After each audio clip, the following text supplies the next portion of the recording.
Hello, everyone, and welcome to another Tuesday evening here with us on our YouTube channel. As you know, we're teaching the wisdom of Kabbalah here based on the B'nai Baruch principles from Baal Sulam and Rabash. You can always go to our website, Kabbalah.info, and check it out. Also, there are courses here as well, semester 1, 2, 3, and a bunch of other lessons, which you can listen and see how you like it. And if you want to go ahead, you can join the Kabu Academy at Kabbalah.info and join like-minded people. Now, today we're going to carry on with excerpts as we do as with every Tuesday evening. So let's get smashing without further ado.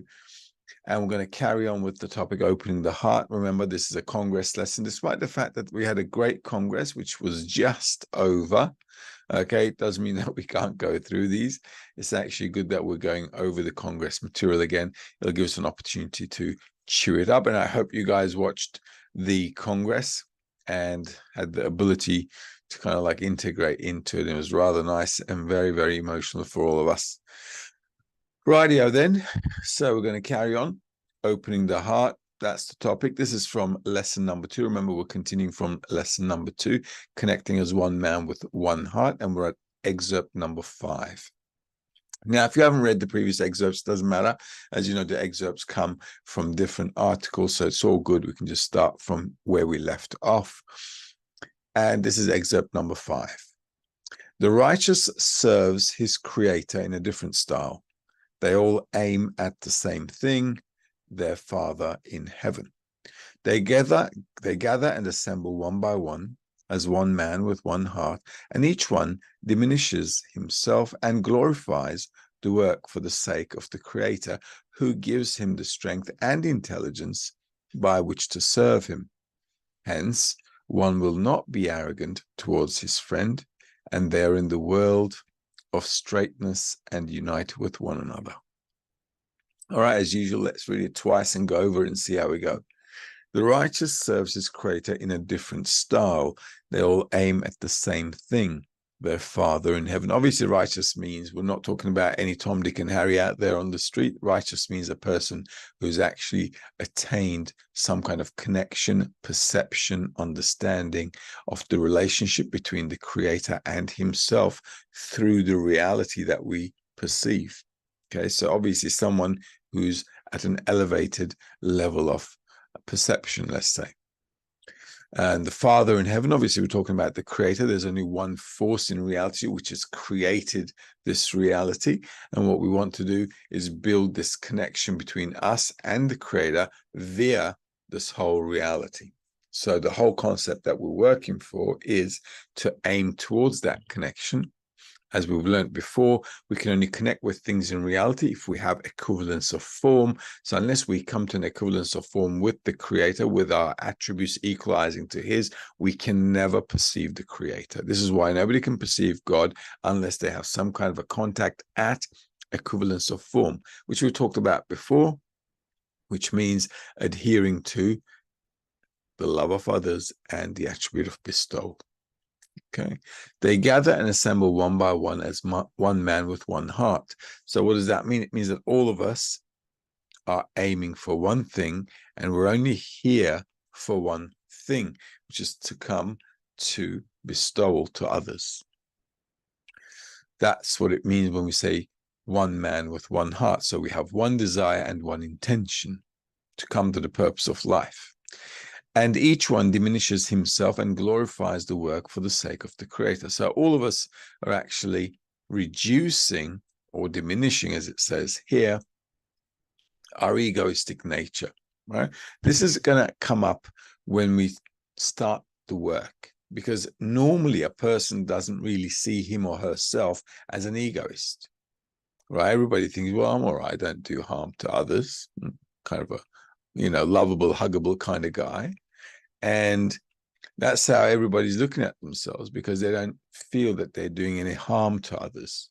In order for us to see how egoistic we are, we have to actually start working on loving others, right? And loving others means that I have to sacrifice from things that bring me pleasure in order to give and do things that give the other person pleasure. So obviously, as you can imagine, this is not going to work out in our current nature. Okay, this is why we have all kinds of bad relationships.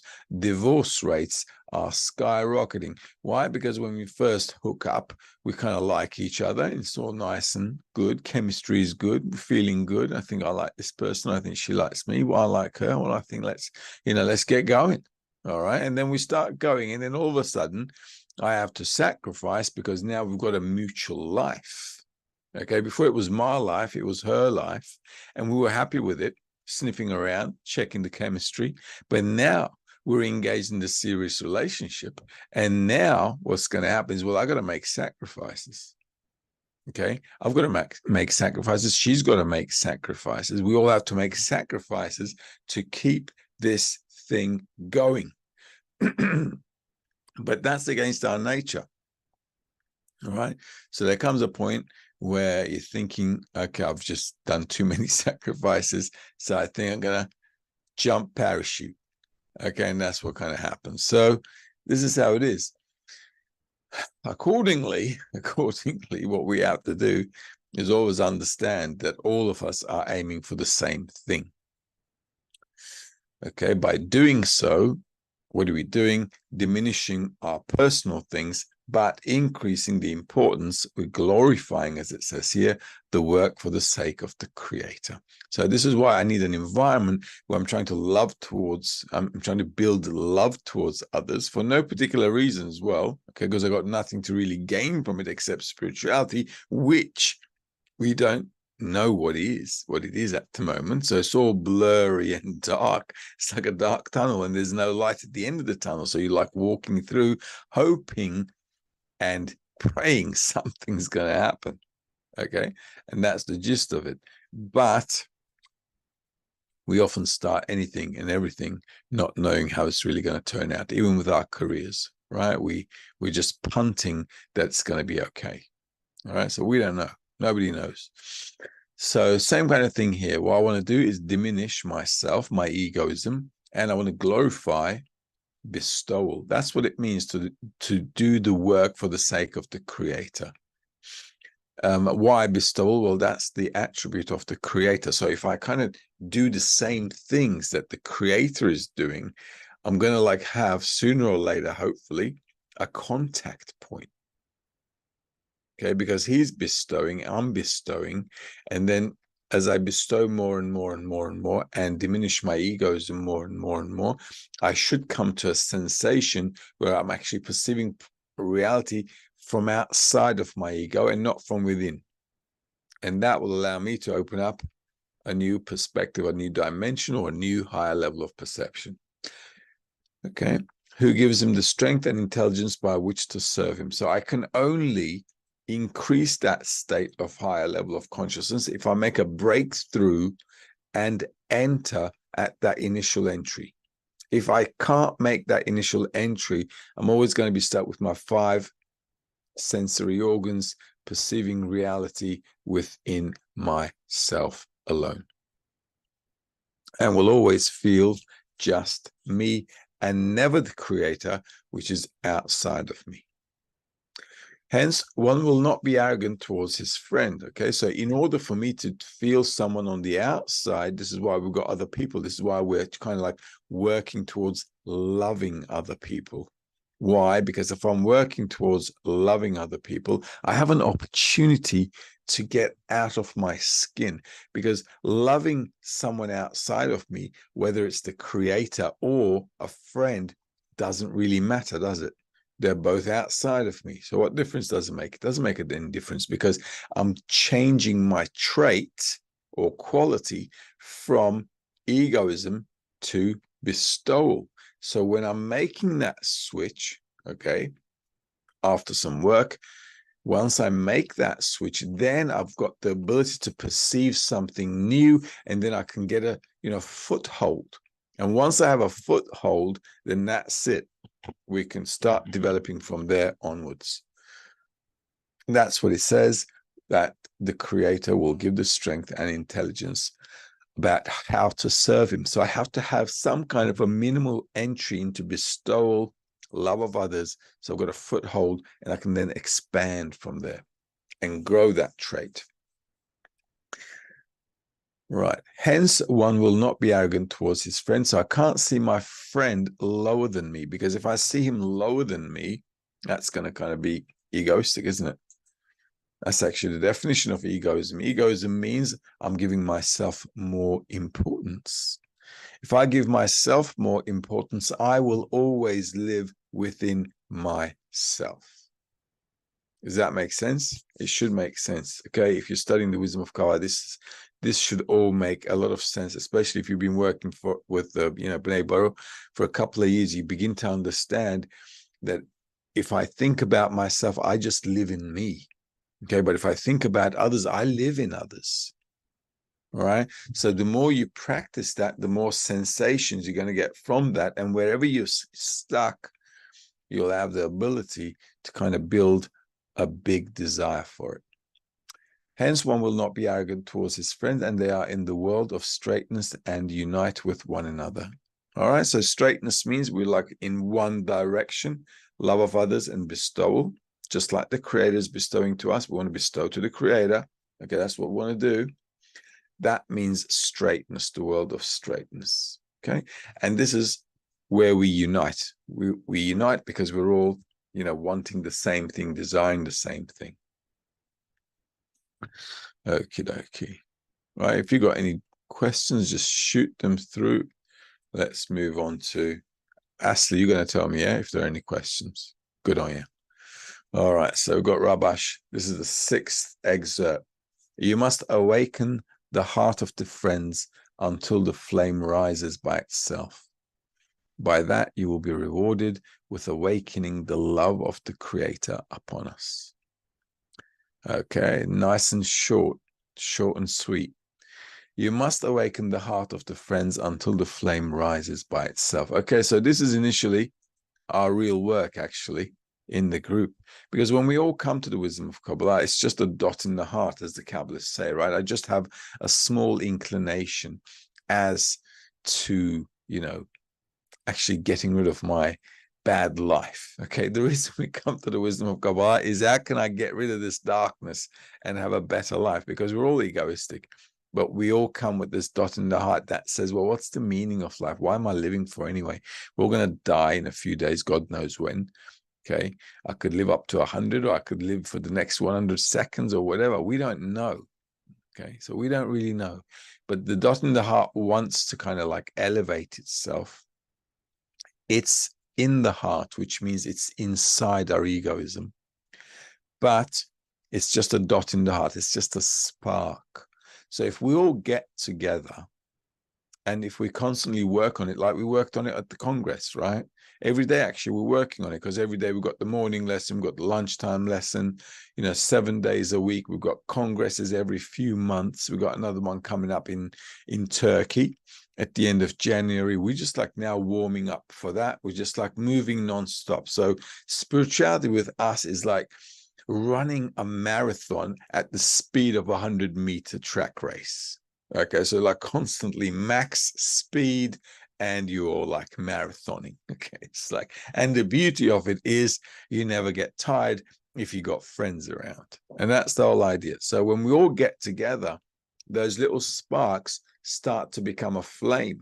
And when the flame is ongoing by itself, because we're all united, then you can run that marathon as if you're running a 100-meter race with full speed, and you should all be fine.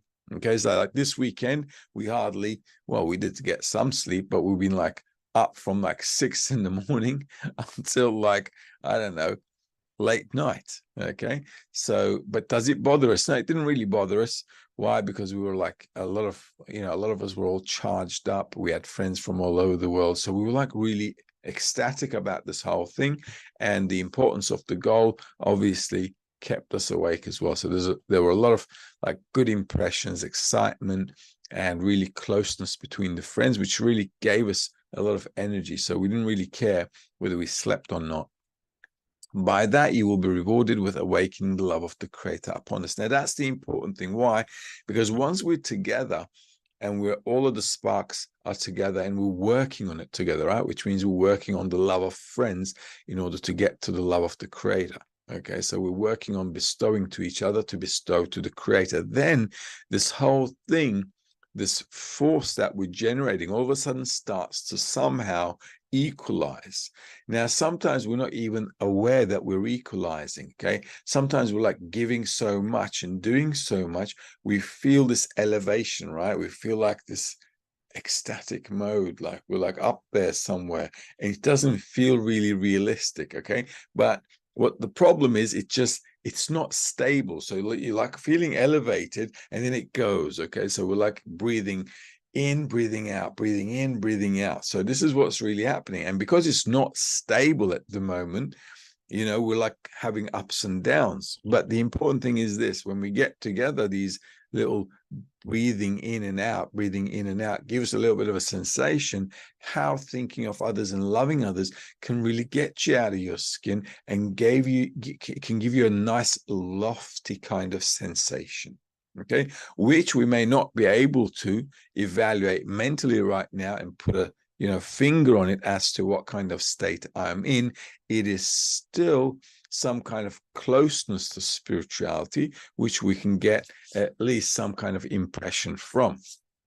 And this is why when we all get together and we can experience this little flame ongoing, even if it's just for a while, then, you feel that it's gone, okay? Then what that allows you to do is all of a sudden you work building it up again stronger, right? So all these back and forth and back and forth and back and forth, what happens, we're kind of like building a fire, okay? It's like this, when we first build a fire, it's a little smoky, it hasn't really lit up or anything. So what you have to do, you got to breathe into it, right?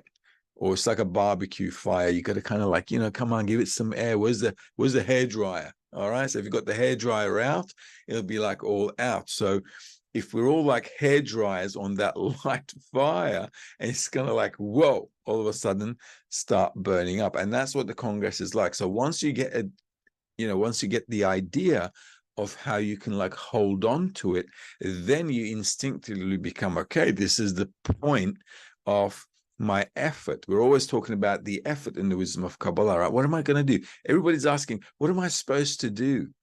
Okay, what am I supposed to do? What does it mean? I have to do something. What is an act? What is an action in the wisdom of Kabbalah? Well, an action is being in the right desire and intention, and then putting the motion behind it as well. And it can also be physical if we're all together like we were in the Congress. Okay, and then you begin to understand, by doing the right intention, wanting the right thing, you can all get some taste of it. Okay, and that's what it means, that we'll be rewarded with awakening the love of the Creator upon us. So if we get to that level, then this sensation should be a standard sensation we can stabilize. Okay, and once I understand the stabilization process, a descent will happen. And then from the descent, because I understand what I went through, the stabilization, I can then build the second level. Okay, and then we go up, down, up, down, up, down. Does that make sense? Okay, this is why I've got descents, right? So I've got to go through the descent, but the important thing is to make sure we're stabilizing this sensation at one point in time so that I can then get into spirituality and then build the second, third, fourth levels as we go along. Otherwise, we'll get stuck. Excerpt number 7. Any questions? Nothing? We're all good? Just one? Ray's asking how to make that initial entry point into the 10. Say the person already feels like they did that, then it seems like they're still stuck. how to make that initial entry point in the 10. Well, I'm guessing you're already in the 10, right? So you're in the 10, you're working with a 10, and it's all good. What you have to do is just keep pushing to build that connection. It's not going to happen once. It's not going to happen overnight, and it's not going to happen over a few weeks or a few months or whatever. Okay, this is going to take training. It takes 4 or 5 years before kids start what? Kindy, then primary school, and so on. Okay, so it's not going to happen overnight. We've got to keep nailing it. Kids learn to walk by falling down. Okay, so they try to get up, they fall, they try to get up, they fall. The problem with us grown-ups is when we fall doing something, we give up. Kids don't give up because they want to walk. Okay, but we think, oh, well, it's not worth it, is it? It's not happening. And then they drop out. So if you look at life as well, successful people are those who are fully focused on what they're doing, and they give everything to it. Everything. Whether they have a good day, bad day, they don't care. Okay, they don't care. I don't think any of the big people who've like really successful, I don't know, whoever you got, even athletes, I don't think it's been like a walk in the park. If you read their biographies, if you read their little stories, if you listen to their little, I don't know, interviews or whatever, they'll tell you, it was hell. I lost everything. I didn't have, any money in my pocket to eat something. Couldn't even get a Macca's from McDonald's or whatever. Okay, nothing. Okay, so after that, but they didn't give up. They don't give up. Okay, and that's their trait. Okay, they do get depressed. They look like they look out into the sky like it's the end of the world. Okay, feel like they want to jump off that bridge, but they persevere, and this is how we should do it as well. So in the 10, we need to keep pushing for the love of others, so I can start to think about them more than myself. I've got to invest in loving others as much as I can, despite I'm going to fail at it miserably.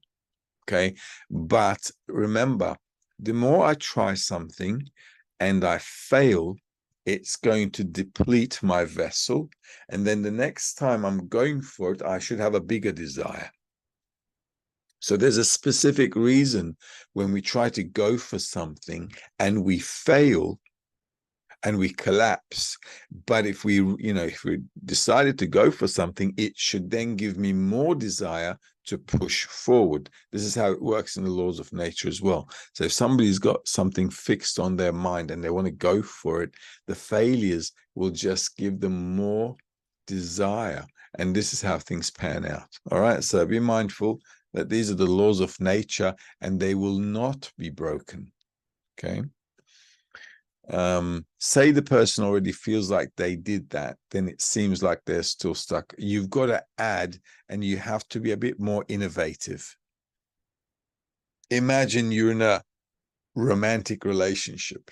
Okay, well, initially anyway, afterwards everything goes haywire. Okay, but let's say initially, right? So these are the first, romantic little sparks in the air. What do? You get creative. You get creative with your weekend planning. You get creative with the gifts you give them. You get creative with the food you're going to cook. All of a sudden you start cooking stuff you never did for yourself. Okay, it's like, I wouldn't eat this. I never done this for myself, but you get creative, right? Why? Because, you got some objective there. All right. So all of a sudden you're getting innovative. Wow. This will be nice. Good food, good wine. All of a sudden you start buying a bottle of wine for $80. You say, I've never bought a bottle of wine for $80. No, but this person's worth it. Let's get innovative here. Okay, can't be a bachelor meal now. So the same kind of thing with the group as well. Remember, we also read this in Bala Sulam's article.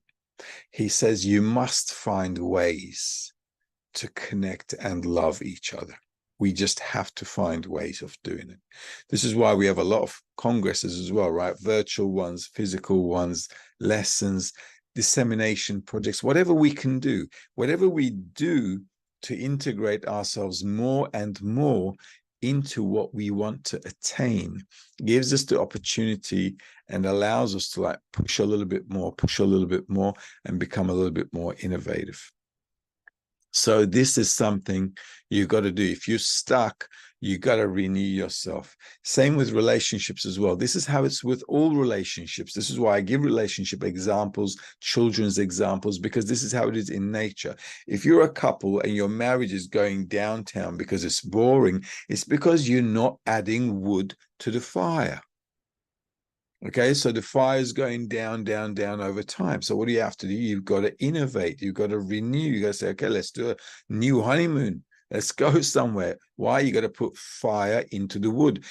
You got to put wood into the fire, not fire into the wood. Okay, obviously lighting it up helps. Whatever, you understand what I mean, right? So if you don't innovate, also the love of friends, if I don't stick a few, pieces of wood in there and keep the flame going, and if others don't do it either, we won't make it. Why do we all have to do it? Because today I've got the strength to do it, but tomorrow I won't have the strength to do it, so you've got to do it. And then the other person's got to do it. Just like in relationships, you can't expect one person to keep doing this stuff. You got to be like tennis playing, you got to, it's like playing tennis or ping pong. I got to do something. You got to do something. He's got to do, she's got to do, blah, blah, blah. We all do something. All of a sudden we've got fire. And plus, if we're lucky, steak on the barbie with some prawns. And then we've got Isoke is asking, how do we break into this mutual rising flame, feeling into the 10? Well, this is exactly where the creator has to come in.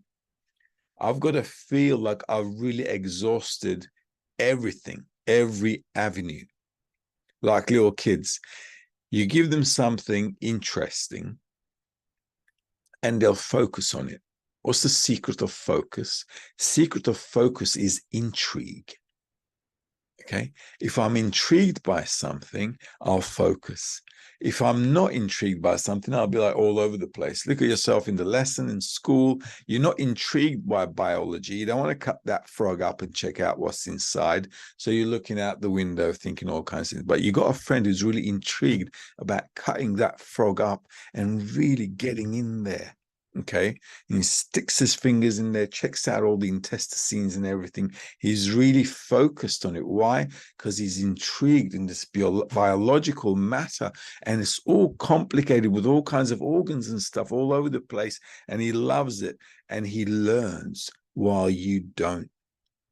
So what we have to do is really dry ourselves out with everything, and then we've got to ask the creator for help, because after all that focus and intrigue, I'm going to come to a state where I say, you know what, I just don't understand how this works. I just can't do it. Okay. And then we need to get help. All right. I've got a 5-year-old. He's got Rubik's Cube. He's mucking around with it all day. He can't do it. So he says, Dad, can you help me? I said, I can. How? Let's check out YouTube. All right, so you press out to make Rubik's Cube, and they show you how you got to do. They got a little daisy pattern there with the whites and the stuff, and then you just bang, bang, bang. You're doing it, okay? A little bit of practice, and it comes together. Why? You bring solutions as a grown-up. So the creator has to bring a solution to us from a higher level. And this is how the whole thing works. This is why also in the excerpt, it writes in number 5,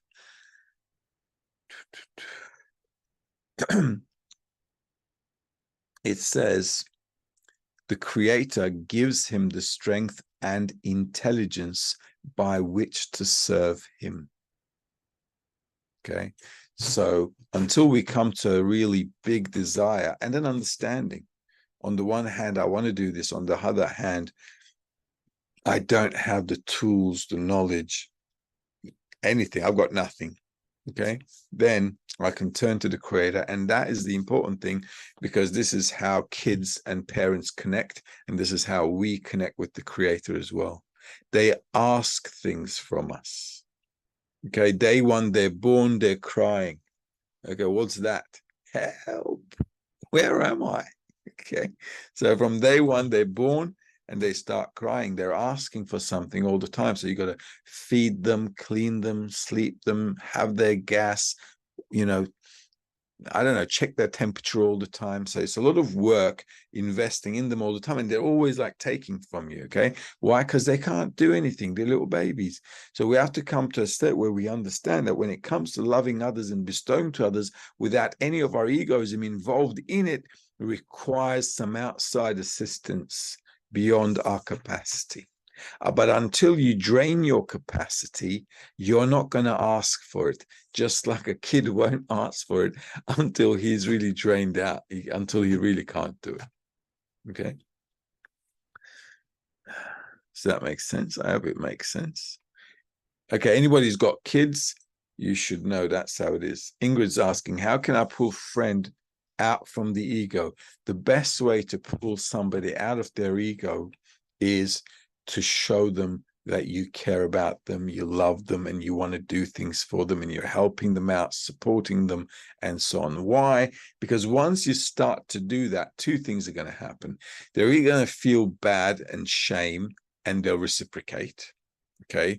Or they're in the wisdom of study, and they're studying the wisdom of Kabbalah with us, or they'll just feel bad and leave. Okay, because sometimes what people say is, I'm inundated with love and I can't handle it. Okay, it's true. You can't handle it. So if all of a sudden everybody's like giving you love and you don't reciprocate, you feel like, oh, yeah, I'm being drowned under it. So the best way to evoke love to get out of yourself is to show others love. And then when you're in a descent, they're going to show you love. Then you got to reciprocate and so on. So we're constantly bouncing off each other. And if we don't bounce off from each other, none of us can have the strength to move forward, because spirituality is not something I can imagine to myself like a corporeal goal where I know, you know, plus or minus what I'm going to get. I don't know what I'm going to get.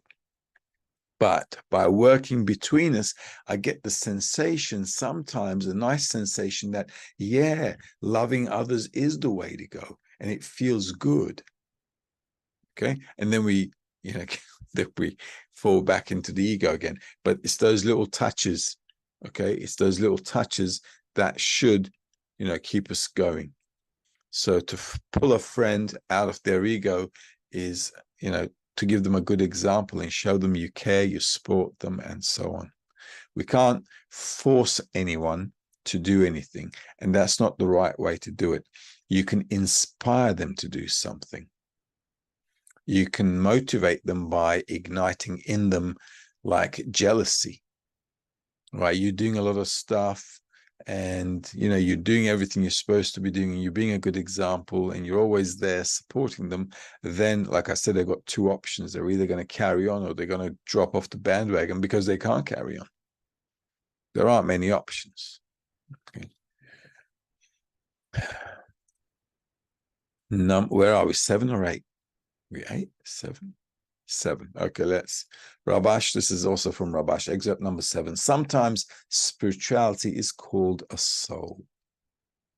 We must always awaken what the heart forgets, what is needed for the correction of the heart, love of friends, whose purpose is to achieve love of others. This is not a pleasant thing for the heart, which is called self-love. Hence, when there is a gathering of friends, we must remember to bring up the question, meaning each one should ask himself how much we have advanced in love of others and how much we have done to promote us in that matter. Let's read again. We must always awaken what the heart forgets, what is needed for the correction of the heart, love of others, whose purpose is to achieve love of others. Love of friends, whose purpose is to achieve love of others. All right, so if I don't keep remembering this, obviously I can't do things to attain what I don't remember. This is why we've got a daily study routine. A lot of people say, why are we studying every day? Okay, it's like full on, yeah. But we drink water every day. and it's like full on. We eat every day. Why don't we complain about that? Okay. Why? Because it's nice. We feel filled up and we feel like we're alive and we've got energy to do stuff. The same thing is what our soul needs as well. Our soul needs to be fed. You need to give it all the nutrients it needs, just like you give your body to make it healthy. And when we don't do that, you get into all kinds of problems like humanity is getting into right now, such as psychological issues, panic attacks, anxiety attacks. Very common now in humanity, and it's going to explode. Why? Because we don't know how to be around a crowd or around a group of people and how to interact with them. So it's going to create a lot of problems for humanity in the future as well, anxiety and panics and all kinds of stuff. What does he say? What else? So the whole idea is we're all going to get together to correct ourselves, and correction means loving others. This is not a pleasant thing for the heart, which is called self-love, right? Completely the opposite of our natural nature. Hence, when there's a gathering of friends, we must remember to bring up the question, meaning which one should ask himself how much we have advanced in love of others and how much we have done to promote us in that matter. So whenever we do something, very important for us to renew and revisit our goal and intention. Otherwise, we get blurred up. All right. Otherwise, we get blurred. It starts to, kind of like disappear. I was like, well, why am I here? What am I doing here? All right. So renewing this intention and to understand, at least as much as I can in my current state, why I'm doing something is very important before an action. If I don't clarify for myself the reason for my action, I become an instinctive behaving animal,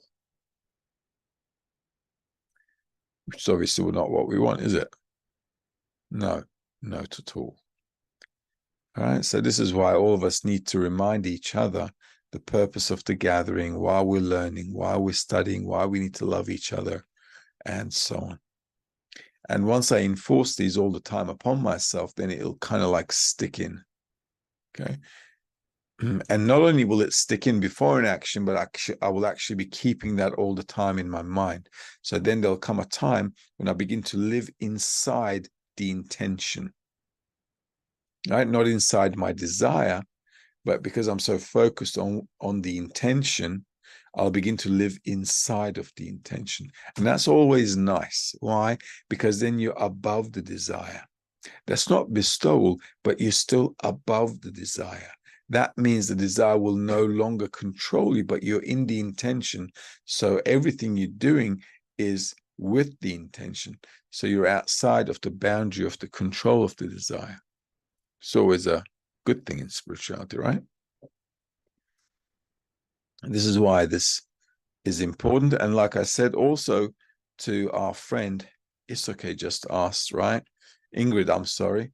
How can I pull the friend outside of the ego? Well, this is a nice little thing here. How much we have done to promote us in that matter. It says we should always talk about what we did to advance or what we can do to advance more. Like I said a minute ago as well, a while ago, if I don't renew the love of friends, if I don't innovate in the acts between us, then your study is going to get boring. All right, it's going to get boring. Okay. And that's the last thing you want. Okay. Because then all of a sudden you feel that you don't feel anything new. Right. And then you're kind of like studying and there's nothing new in you happening because you haven't changed. For me to feel something new, I need to have a change in me. And if I don't renew the love of friends, there's nothing going to change. And then my study is going to become boring. Okay. And then I'll just dry out like a plant that's not getting any water. Okay. And it'll be game over. Rightio. Patty's asking, what does it mean to promote us? To promote us? Well, the Creator wants to promote us. He wants to promote us to what we were created for, which is the level of human. Okay, and the level of human, the level of Adam, is a level where we're similar in our attributes and actions to the Creator. So that's a higher level of consciousness we need to come to while we are still alive and living here. Okay. Marlon's asking, what should a friend do if they want to study more than anything in the world, but every time they try, their wife has an extremely negative reaction to it and it turns violent? Well, tricky situation. Well, look, it's a tricky situation, so we're difficult to advise on these kind of family matters. But in the family, we have to make our partners happy as well. Okay, I can't just want to study and then, and ignore my partner. I just can't do that. All right, it's just not going to pan out. So what we have to do, we have to also facilitate for their needs, which are not just corporeal as well, but emotional too. All right, so I always take the guys out for the weekend before the Congress. Okay, so we all go out, stay the weekend out, and I go to some nature place or the beach, where we can go out, stick around there for the weekend, have some fun, and then come back. I do the same when I go back. All right, so on Sunday, I'm going back. The next weekend, we're all going out for a weekend. So we'll go out, stay somewhere up on the mountain, somewhere on the beach. Why? Because that kind of recharges them as well. Okay, it was like, you know what? I had a little thing going on, went overseas and did my congress and stuff. Well, we also have to have a family congress. Okay, so we're going to have a family congress on the weekend, and then I've got to feed them up as well emotionally, let them have some fun, do the things they want. I never do on those weekends what I want to do. Never, ever. So what do you guys want to do? Let's do what you guys want to do. So also, if you've got a partner, maybe you need to sit down and talk about, that it's not your study, maybe. It's not maybe the wisdom of Kabbalah. It's because maybe you're neglecting what you shouldn't be neglecting. Do you see what I mean? I don't know. So it's very hard to give specific examples, obviously. Okay. But that's the whole idea. All right. So you can't neglect your partner, especially if they're not studying. You got to make sure you're taking your responsibilities corporeally as well. As you guys know, all of us in B'nai Baruch, we all have families and we all take care of them. All of us work. We got to work, take care of the family, take care of their health, whatever they need corporeally to have a normal, nice, happy life. We do it. Okay, we do it. And it's very, very important to do so. It's also a part of our spiritual growth. Why? Because we're also bestowing to them, aren't we? We're bestowing to them. We're saying, well, whatever you want, I'm going to do for you as well, so that they can have a nice, happy life as well. So it's about facilitating each other. And at a corporeal level as well, relationships should be like that. You need to care at that corporeal level as well. You can't just say, I want to attain the purpose of life and I'm going to do everything for that. And whatever. Okay, you can't do that. You just can't. It's also not good. It's also not what we study as well. So taking care of our family is very, very important. Okay. And obviously don't get violent. I think anyone who sits down and talks to a person, if you just ask them, you know what, I'm going to put this aside for the moment. I just want to listen to what you think will make you happy, and let's do it. And what do you want? Do you want that? Let's do it. Go on. Okay. A little bit of sacrifice, you'll see, works a lot. And also when we're studying the wisdom of Kabbalah, think about it for a moment. We're trying to forget ourselves. Okay, we're trying to forget ourselves. And we understand that the Creator gave me this partner. Okay, and he gave it to me for a reason. And unless, it's all very, very, tricky and dangerous or whatever, unless they, as long as people are reasonable, you can sit down and talk and find ways where both people can be happy, doing the things they want in life, and also maintaining a good relationship. Because if two people got together, and when they got together, they loved each other, even at corporeal level, they liked each other, they were warm towards each other, they loved each other. There's nothing they cannot solve if they make some effort towards it by talking, understanding, and facilitating their emotional needs as well. Okay, that's the whole idea. We humans can get along if we talk.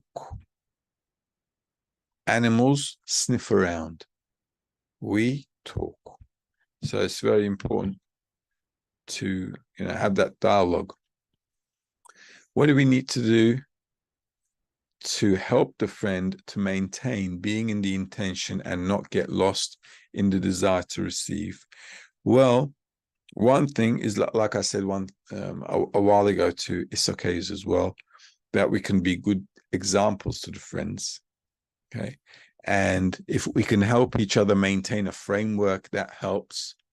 Every now and then, if you guys go out, have a cup of coffee, read something together, even on Zoom, sometimes we open up the Zoom and have a cup of coffee on Zoom, have a little bit of a chit chat, because we're sometimes virtual. Have a bit of a chit chat, read something. You don't have to make it hours, cup of coffee, 5-10 minutes, read a little something, and then kind of like tie it up. If you got the 10, you can have meetings, you can have outings with your 10, go out for a little bit of a picnic, a barbie. Okay. If you guys can all do that, common stuff together, that kind of lifts up the spirit. What I think sometimes we lack, this is what I see in some of our groups as well, is that we don't add fun into our 10. We think it's all about study, study, study, and we think the studying thing is going to connect us.